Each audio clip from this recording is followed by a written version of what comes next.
Le tribunal correctionnel de Senlis a rendu son verdict ce mercredi 6 décembre 2023, condamnant 2 individus pour le cambriolage de la chambre d'hôtel de la célèbre influenceuse Nabila Benatia, survenu lors de son mariage à Chantilly le 7 juillet 2021.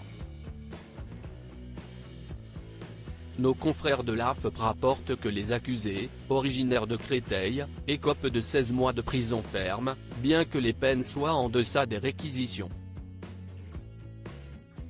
Un mandat de dépôt a été délivré pour l'un d'entre eux, tandis que le second est en fuite.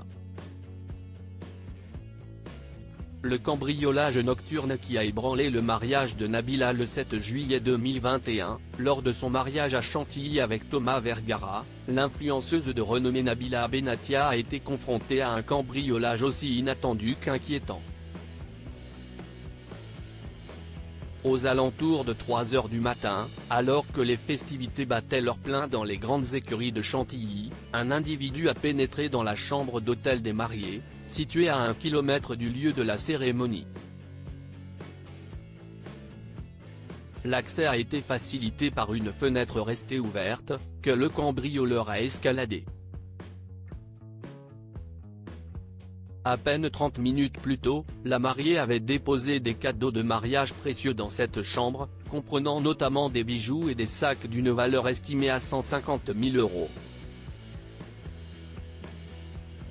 Condamnation et fuite de l'un des accusés ce mercredi 6 décembre 2023, le tribunal correctionnel de Senlis, Oise, a rendu son verdict dans cette affaire. 2 individus âgés de 35 et 36 ans et originaires de Créteil ont été condamnés à des peines de 16 mois de prison ferme pour leur implication dans ce cambriolage. L'un des accusés, déjà incarcéré depuis 1 mois pour une autre affaire et au casier judiciaire comportant 27 mentions, a été immédiatement placé en détention suite à un mandat de dépôt.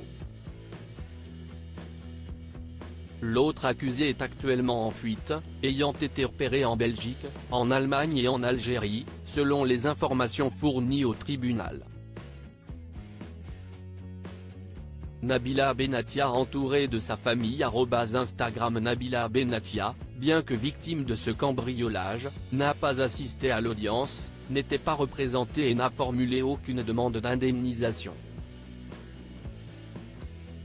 Le procureur a souligné que l'accusé en fuite avait été repéré en possession de la veste Dior et de la carte bancaire de Thomas Vergara, mari de Nabila.